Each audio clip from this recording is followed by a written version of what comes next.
Bonjour.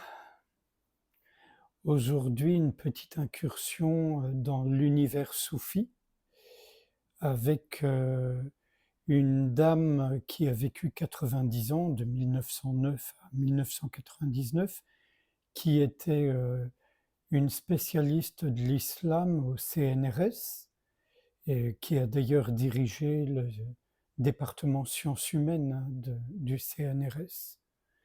Et là, c'est un délicieux petit livre qui s'appelle Les chemins de la lumière, contes soufis, aux éditions Retz, 75 contes soufis.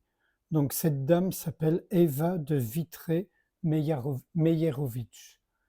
J'ignore si ce livre existe toujours, s'il a été republié, enfin, voilà, désolé.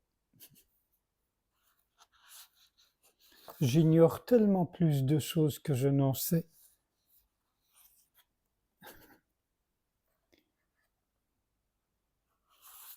Le pèlerinage. Un jour, le cheikh Abdallah Moubarak, 736-798, se trouvant à la Mecque, vit en rêve deux anges descendus du ciel qui se demandaient combien de pèlerins étaient venus s'étaler là. 600 000, dit l'un des anges. Et combien y en a-t-il dont le pèlerinage a été agréé? Pas un seul, répondit le premier ange. Cependant, ajouta l'ange, il se trouve à Damas un ravaudeur du nom de Ali ben Moufik qui n'a pas effectué le pèlerinage en personne. Or, son pèlerinage a été agréé et on lui a accordé la grâce de ses autres 600 000 pèlerins.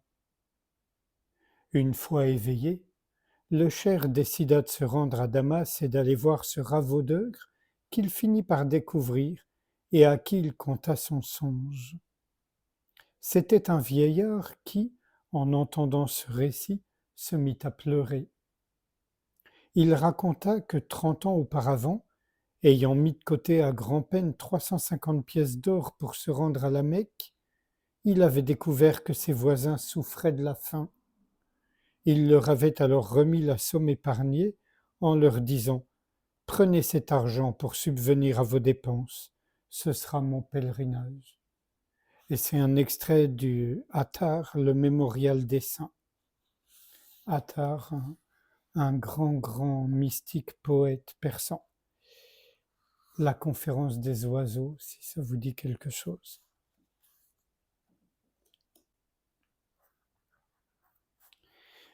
Le sage, le soufi et le chien. Un soufi, vêtu de sa robe de bure, passait dans une rue. Il frappa un chien de son bâton et lui cassa la patte. Le chien s'enfuit en hurlant et vint se rouler aux pieds du sage Abou Saïd en demandant que justice lui soit rendue. Le sage dit au soufi « Comment t'es-tu permis de faire tant de mal à ce pauvre être ?» Le soufi répondit « C'est la faute de ce chien, ô sage, et non la mienne. Si je l'ai frappé, c'est parce qu'il avait souillé mon vêtement. » Mais le chien continuait à gémir de plus belle. Le sage lui dit « Que puis-je te donner en compensation pour apaiser ta douleur? Si tu ne veux pas que j'assume la faute de ce soufi, je le ferai punir pour te rendre justice. » Le chien répondit « Ô sage sans pareil, quand j'ai vu que cet homme portait l'habit des soufis, j'ai eu confiance en lui. Je ne me serais jamais imaginé qu'il pût me faire du mal. S'il n'avait pas porté cette robe, je l'aurais évité. Là a été mon erreur. Si tu veux le châtier, arrache-lui cette robe réservée aux justes, afin que l'on ne soit plus dupé par son apparence. » Une fois de plus, extrait d'Attar, le livre divin.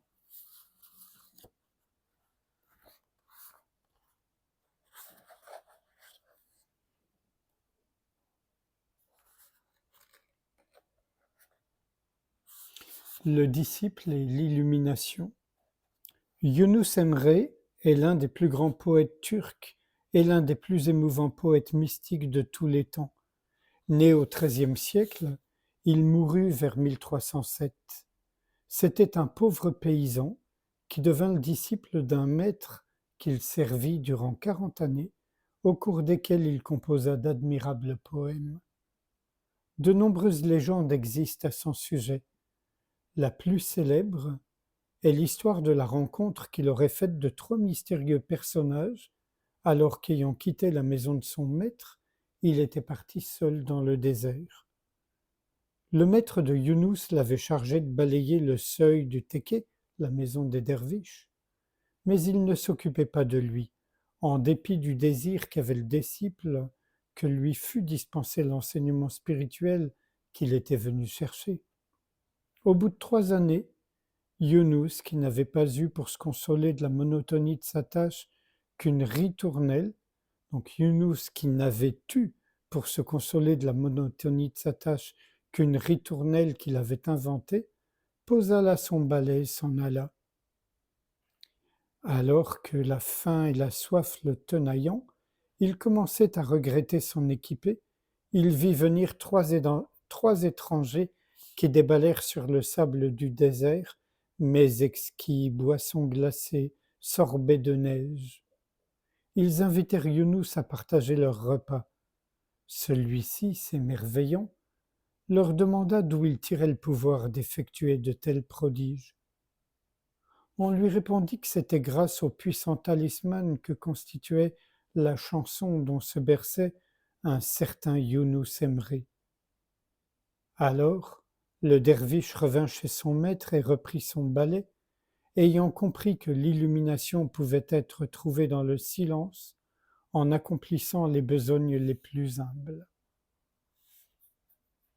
Pas de précision sur d'où c'est extrait.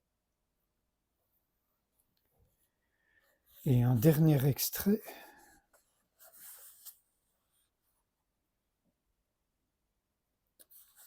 Le meilleur disciple. Le cher Junaïd avait un disciple qu'il préférait à tous les autres, ce qui incita la jalousie des autres disciples. Le cher, connaissant les cœurs, s'en rendit compte. « Il vous est supérieur en courtoisie et en intelligence, leur dit-il. Livrons-nous donc à une expérience afin que vous aussi le compreniez. » Junaïd ordonna alors qu'on lui apporte 20 oiseaux et dit à ses disciples « Que chacun de vous prenne un oiseau, qu'il l'emporte dans un endroit où personne ne le voit, qu'il le tue, puis qu'il le rapporte. » Tous les disciples s'en allèrent, tuèrent les oiseaux et les rapportèrent. Tous, sauf ce disciple favori qui lui rapporta son oiseau vivant.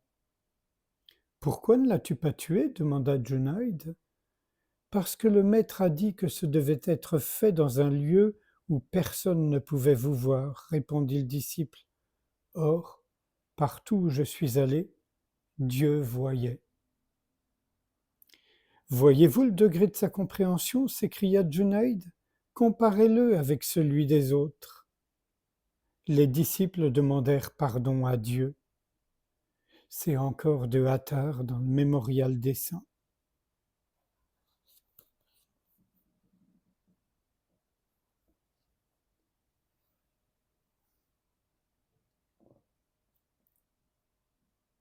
Je voudrais terminer par une petite histoire soufie que me racontait un vieil ami iranien, mais qui se disait de culture persane et pas iranienne, et qui était ivre de poésie tout le temps, et qui était peintre et sculpteur, Mamad Mohammadi.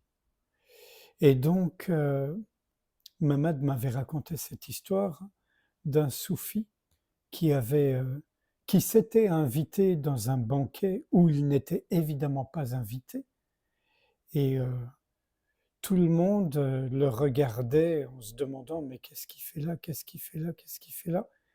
Et finalement, plusieurs lui ont dit « mais tu es le bienvenu, viens parmi nous ». Et ce qu'il a fait, c'est que il a pris de la nourriture, puisque maintenant il était invité, et il en a mis plein sa robe de soufi. Et les gens étaient interloqués, et le maître de maison lui dit « mais qu'est-ce que tu fais là? C'est complètement absurde, qu'est-ce que tu fais là ?» Il dit « oh, j'ai bien vu que ce n'est pas moi que vous avez invité, mais ma robe de soufi.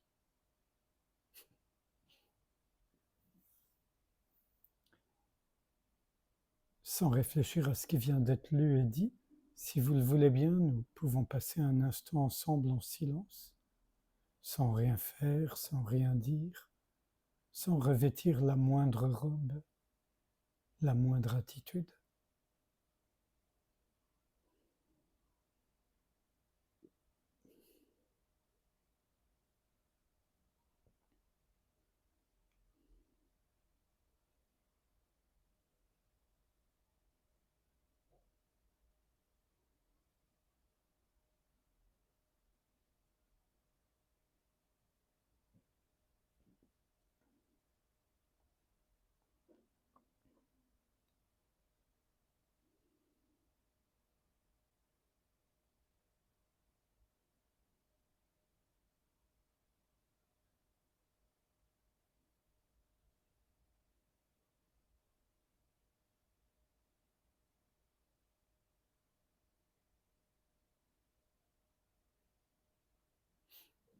Merci, à bientôt.